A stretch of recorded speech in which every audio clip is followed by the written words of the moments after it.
தென்னாடுடைய சிவனே போற்றி, எந்நாட்டவர்க்கும் இறைவா போற்றி. அனைத்து தமிழ் உள்ளங்களுக்கும் கனிவான வணக்கங்கள். தென்மேற்கு பருவமழை தொடங்கப் போகும் அற்புதமான மாதம் இந்த ஜூன் மாதம் ஆகும். வைகாசியும் ஆனியும் இணைந்த மாதம், கோவில்களில் திருவிழாக்கள் நிறைந்த மாதம். அப்பேற்பட்ட இந்த ஜூன் மாதத்தில் நடக்க இருக்கும் ஒரு சில கிரகங்களின் பெயர்ச்சிகள் மிக மிக முக்கியமானவையாக கருதப்படுகின்றன.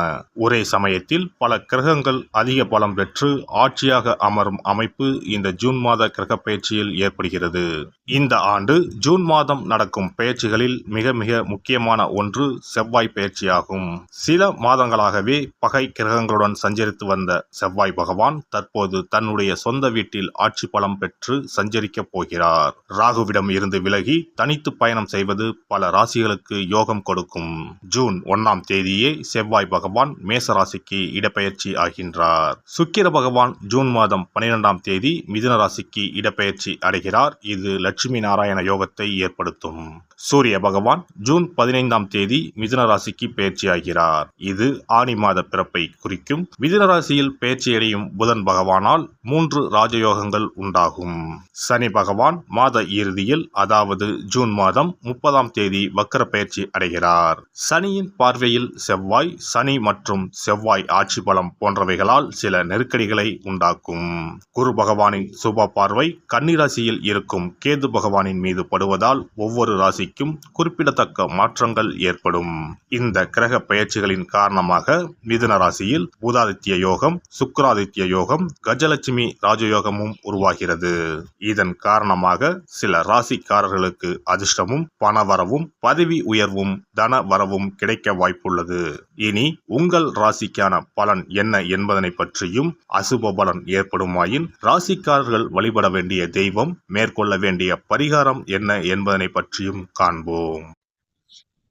ரிஷபராசி அன்பர்களே, உங்கள் ராசிநாதன் சுக்கிரன் உங்கள் ராசியிலேயே இருக்கிறார். இது உங்களுக்கு மிகவும் பக்கபலமாக இருக்கும். இந்த ஜூன் மாதம் உங்களுக்கு அற்புதமான மாதமாக இருக்கும். நினைத்த காரியங்கள் அனைத்தும் நிறைவேறும். ராசிநாதன் பலமாக இருப்பதனால் உங்கள் ஆசைகள் நிறைவேறும். உடல் நலம் நன்றாக இருக்கும். மனத்தெளிவு உண்டாகும். வீடுமனை வாங்கும் யோகம் உண்டு. ஆடை ஆபரணங்கள் வாங்கும் யோகமும் உண்டு. செய்யும் முயற்சிகள் அனைத்தும் சாதகமாக முடியும். வேலை தேடுவோருக்கு நல்ல வேலை கிடைக்கும். 5ஆம் இடத்தில் கேது பகவான் இருப்பதனால் இதுவரை தடைகள் அதிகமாக இருந்திருக்கும். புத்திர பாக்கியம் இல்லாமல் இருந்திருக்கும். குலதெய்வ கோவிலுக்கு செல்ல முடியாத நிலை இருந்திருக்கும். காதலிப்போருக்கு இடையே கருத்து வேறுபாடு போன்றவை உண்டாகியிருக்கும். தற்போது ராசிக்கு 5ஆம் இடத்தை குரு பகவான் பார்ப்பதனால் அற்புதம் நிகழப்போகிறது. பிரிந்திருந்த காதல் ஜோடிகள் ஒன்று சேர்வார்கள். இப்போது முயற்சி செய்தால் உங்கள் காதல் எந்த பிரச்சனையும் இன்றி திருமணத்தில் முடியும். குலதெய்வ கோவிலுக்கு செல்ல முடியாத நிலை மாறும். உங்கள் வேண்டுதல்கள், சுப நிகழ்ச்சிகளை உங்கள் குலதெய்வ கோவிலில் நிறைவேற்றலாம். எந்த தடையும் இருக்காது. குழந்தை இல்லாமல் தவிப்போருக்கு புத்திர பாக்கியம் கிடைக்கக்கூடிய அற்புதமான காலகட்டம் இதுவாகும். திருமணம் ஆகாத ரிஷபராசியினருக்கு இந்த மாதம் திருமண வாய்ப்பு கைகூடி வரும். நல்ல வரன் அமையும். மனதிற்கு பிடித்த வரன் அமையும். பூர்வீக சொத்துக்களில் இருந்த பிரச்சனைகள் தீரும். தந்தை மற்றும் அவர் வழி உறவுகளால் ஆதாயம் உண்டு. வெளியூர், வெளிநாடு பயணம் மேற்கொள்வீர்கள். வெளிநாடு செல்ல காத்திருப்போருக்கு இம்மாதம் விசா கிடைக்கும். நல்ல பணியில் அமர்வீர்கள். 11ஆம் இடமான லாபஸ்தானத்தில் ராகு உள்ளார். தொழிலில் நல்ல லாபம் உண்டாகும். பணம் உங்களை தேடி வரப்போகிறது. பணம் சம்பாதிக்க சரியான காலகட்டம் இதுவாகும். கடந்த காலங்களில் ஏற்பட்ட நஷ்டம் எல்லாம் சரியாகும். இம்மாதம் இரட்டிப்பு லாபம் உண்டாகும். தொழில் வியாபாரத்தில் நல்ல முன்னேற்றம் உண்டாகும்.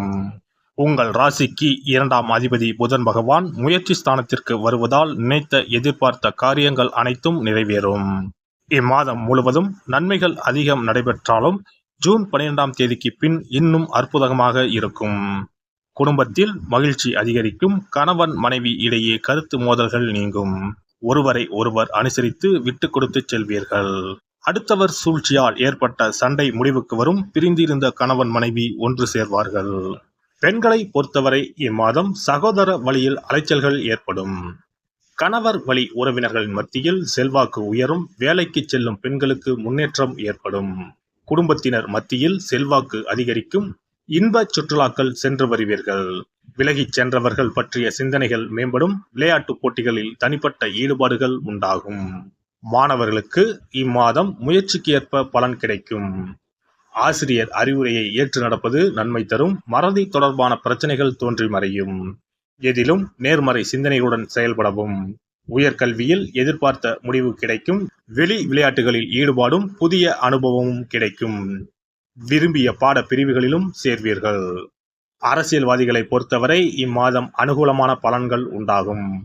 வெளிவட்டத்தில் மதிப்பு மரியாதை உயரும். முயற்சிக்கு உண்டான பாராட்டுகள் கிடைக்கும்.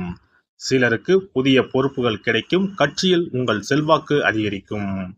தொண்டர்கள் உங்கள் பேச்சுகளுக்கு மதிப்பளித்து செயல்படுவார்கள். இம்மாதம் மேலும் சிறப்பாக அமைய சனிக்கிழமை தோறும் அனுமனை வழிபட செயல்களில் இருக்கும் தடைகள் விலகி வெற்றி கிடைக்கும். சிறப்பு பரிகாரங்கள். கோதுமை மாவினால் சிறு சிறு உருண்டைகளாக 7 அல்லது 14 அல்லது 7 மடங்குகளில் உருண்டை செய்து கொள்ளவும். குங்குமத்தில் கொஞ்சம் நீர் விட்டு அதை வன்னி குச்சி அல்லது மாதுளை மர குச்சியால் தொட்டு கோதுமை உருண்டையில் ஸ்டீம் என்று எழுதி அதை குளம், ஆறு அல்லது கோவில் தெப்பக்குளத்தில் உள்ள மீன்களுக்கு போடவும். எழுதிய பின்னர் ஸ்டீம் என்பது அழிந்துவிட்டாலும் பரவாயில்லை. இவ்வாறு வெள்ளிக்கிழமை அல்லது ஞாயிற்றுக்கிழமைகளில் செய்து வர லட்சுமியின் அருள் உண்டாகி பணத்தட்டுப்பாடு நீங்கி செல்வம் சேர தொடங்கும். வெண் கடுகு சிறிது, 2 வத்தல் மிளகாய், 3 கல் உப்பு, பச்சை கற்பூரம் 3 இவை அனைத்தும் சேர்த்து வெள்ளை துணியில் போட்டு பின்பு அதை முடிந்து நல்லெண்ணெயில் நனைத்து வீட்டின் முன்பு இரவு 10 மணிக்கு மேல் எரிக்க ஏவல், பில்லி சூனியம் விலகும். தூங்கும் போது யாரோ அமுக்குவது போன்று இருப்பது, சிறுவர்கள் பயத்தில் சிறுநீர் கழிப்பது போன்ற தொந்தரவுகள் இருந்தால் படிகார கற்களை தூங்கும் அறையில் அல்லது தலையணைக்கு கீழே வைக்க வேண்டும். தோல்வி, அவமானம், எதிர்ப்புகள் ஆகியவற்றை சமாளிக்கும் மன வலிமையை அதிகரிக்க வாராகி அம்மனை மனதார வழிபட்டால் நிச்சயம் நல்ல பலன் கிடைக்கும். முடியவே முடியாது என்று நினைத்து கொண்டிருக்கும் காரியத்தை கூட உடனே முடித்து காட்டும் வல்லமை படைத்தவள் வாராகி அம்மன். இந்த வாராகி அம்மனுக்கு 8 சனிக்கிழமையில் சுத்தமான மண் அகல்விளக்கு ஒன்றை எடுத்து அதில் நல்லெண்ணெய் ஊற்றிக்கொள்ள வேண்டும். ஒரு கருநீல துணியை கட்டமாக வெட்டி